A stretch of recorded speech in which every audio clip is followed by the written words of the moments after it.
Okay, good afternoon. In a short while, I will be joined by World Food Programme Palestine representative Antoine Renaud. He will join us from Gaza City to brief on the situation there.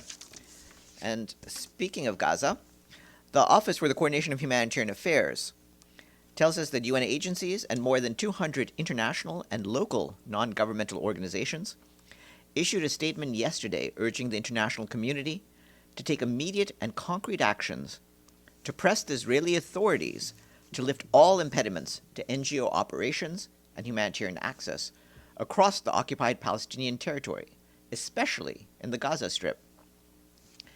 They warned that restrictive policies, including a new registration system for international NGOs that relies on vague and politicized criteria, are undermining relief efforts and risk the collapse of the humanitarian response. They also stressed that many essential supplies, such as food, medicine, hygiene items, and shelter materials, remain stuck outside Gaza, and that dozens of international NGOs face deregistration and forced closure by year's end. The loss of NGO capacity would severely disrupt life-saving services, including healthcare, nutrition treatment, water and sanitation, and emergency shelter, at a time when needs are acute and alternatives cannot fill the gap. The UN and our partners continue our efforts to scale up assistance across the Gaza Strip, despite these challenges, with a focus on providing winter support to mitigate the impact of harsh weather conditions. Our partners say that since the ceasefire came into effect in mid-October, and as of Tuesday, they have distributed multi-purpose cash assistance to nearly 139,000 households, compared with over 40,000 in September. Each household received digital payments equivalent to about $378 US. Altogether, more than 305,000 households in the Gaza Strip have received at least one payment this year. Our partners providing education services report that on Tuesday, they distributed hygiene materials to more than 90 temporary learning spaces across the Strip, benefiting nearly 115,000 school-aged children. These supplies are particularly critical during the winter rainy season, as they improve sanitation conditions and reduce health risks in overcrowded spaces. Also on Tuesday, 3 new temporary learning spaces were established in northern Gaza, 2 in Gaza City and 1 in North Gaza Governorate, bringing the total number of operational learning spaces across the Strip to more than 400. Several multi-purpose tents were also installed to foster safer learning environments for enrolled students, many of whom are receiving education for the first time. Finally, our health partners report that constraints affecting the entry into Gaza of emergency medical teams have eased somewhat in recent weeks. Denial rates have fallen to about 20%, compared with 30 to 35% before the ceasefire. There are currently more than 340 emergency medical team staff in Gaza. The General Assembly this morning observed the 65th anniversary of the Declaration on the Granting of Independence to Colonial Countries and Peoples, and it also observed the International Day Against Colonialism in all its forms and manifestations. The Secretary General, in remarks delivered by Assistant Secretary General for Peacebuilding Support Elizabeth Spehar, said that the United Nations helped more than 60 territories, home to over 80 million people, pursue self-determination and emerge as independent states. But he added that the legacy is unfinished, with 17 non-self-governing territories remaining. And he added that the Security Council, the international financial system, and other pillars of global governance bear the imprint of a world that no longer exists, a world of empires, not of equals. He said that we must end colonialism in its traditional forms and dismantle its remnants wherever they endure.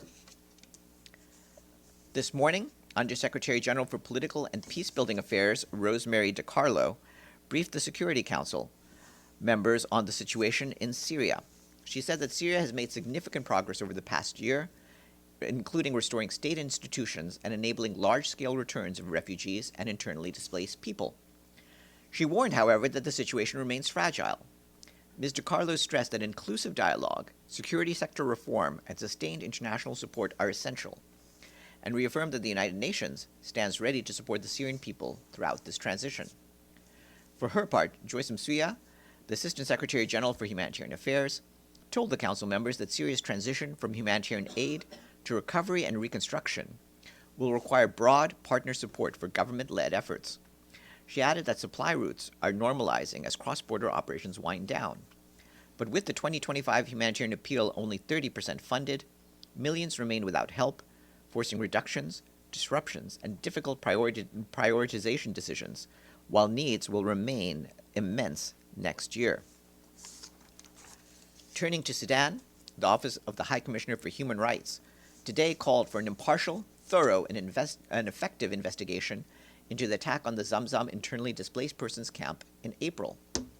According to a report published today, at least 1,013 civilians were killed during the offensive from the 11th to the 13th of April, in what the report describes as a consistent pattern of serious violations of international humanitarian law and gross abuses of international human rights law.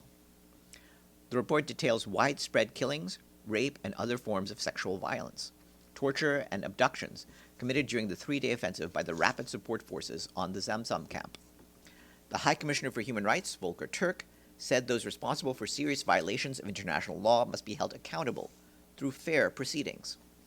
Meanwhile, we and our partners in Tawala continue to support people displaced from the state capital, El Fasher, and surrounding areas, as well as the Zamzam displacement camp, but needs remain overwhelming, resources scarce, and insecurity continues to hamper the response. Across the Kordofan region, our humanitarian colleagues tell us they are deeply concerned by reports of escalating drone attacks and shelling that continue to harm civilians and drive new displacement. In South Kordofan state, multiple drone strikes and shelling have reportedly hit civilian areas in recent days, including the town of Dilling and the state capital, Kadugli. The violence has forced families to flee Dilling on foot towards Kadugli, along routes where landmines and other dangers have been reported. The journey is especially perilous for the most vulnerable, including children, pregnant and lactating women, and older people. More than 50,000 people have been displaced since late October from locations across the Kordofan region due to heightened insecurity, according to the International Organization for Migration. In South Kordofan, our partners report that more than 1,900 people have arrived in the locality of Abu Jubeha in the past 3 days. They are now sheltering in temporary settlements and urgently need food, nutrition, safe drinking water, health services, and protection, at a time when humanitarian assistance remains severely overstretched and access is limited. In North Darfur State, local sources report that drone strikes in recent days caused civilian casualties and displacement in the localities of Kutum, Melit, Umbaro, Tina, and Saraf Umra. The impact of drone attacks is also being felt beyond frontline areas in Sudan. In the early hours of today, drone strikes on power stations in Adbara in River Nile State triggered widespread blackouts, disrupting electricity supplies across multiple towns. With just a couple of weeks left in the year, Sudan's humanitarian response plan is only 36% funded, with $1.5 billion received out of the $4.2 billion required. We urgently call on donors to step up support to close the funding gap and sustain life-saving assistance. Turning to Haiti, this morning in Port-au-Prince, the humanitarian coordinator Nicole Kouassi launched the Humanitarian Needs and Response Plan for 2026. The plan seeks $880 million to support 4.2 million vulnerable Haitians out of 6.4 million people who need aid and are bearing the brunt of violence at the hands of armed groups. Internal displacement triggered by armed violence has doubled in a year. In September 2025, nearly 1.4 million people were internally displaced, representing 12% of Haiti's total population. Widespread insecurity in the metropolitan area of Port-au-Prince and its gradual spread to regional zones have caused displacement, stifled Haiti's economy, and limited people's access to food. Some 5.7 million people, which is half of Haiti's population, are currently going hungry every day. The number is expected to increase to 5.9 million people during the lean season that runs from March to June. The impact of armed violence on women and girls has been devastating. Our partners have recorded an average of 27 new cases of gender-based violence per day between January and September 2025. More than half of those are cases of sexual violence. Worse still, collective rapes account for 2/3 of reported cases of sexual violence. Ms. Kouassi underlined that despite the immense scale of the needs, the $908 million Haiti humanitarian appeal for this year is only 23% funded, with $206 million mobilized. She calls for renewed, substantial, and sustained international support. We informed you yesterday about the Secretary General's phone call from Nicolas Maduro, the Venezuelan president, regarding the current tensions in the region. During the call, the Secretary General reaffirmed the United Nations position on the need for member states to respect international law, particularly the United Nations Charter, exercise restraint, and de-escalate tensions to preserve regional stability. The United Nations and the government of Ukraine held their second annual aviation talks yesterday. The meeting took place virtually. The two parties highlighted the strong cooperation between the United Nations and Ukraine-registered civil aviation service providers in implementing UN mandates. Discussions covered regulatory oversight, aviation safety, and future outlooks for UN aviation activities. The meeting reinforced the technical working relationship between respective aviation specialists, aiming to further enhance the quality and safety of air transportation services for the UN. Both parties agreed to continue this dialogue on a regular basis.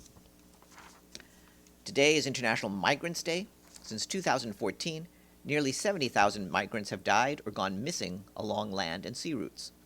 As borders tighten, smugglers and traffickers thrive, and women and children face the greatest risks. In his message, the Secretary General says migration drives progress and development, but when poorly governed, it fuels fear and puts lives at risk. He urges solidarity, safe pathways, and respect for migrants' rights. And today, we honored the Arabic language, a language of history, culture, and dialogue. On World Arabic Day, we say, may its words continue to connect people and build bridges across the world. Are there any questions for me before we turn to our guest? Yes, Namo. Thank you, Farhan. Today, Secretary Rubio announced that the United States was sanctioning two more ICC judges for engaging in what he called politicized and illegitimate actions against Israel. Does the Secretary General have any comment on this?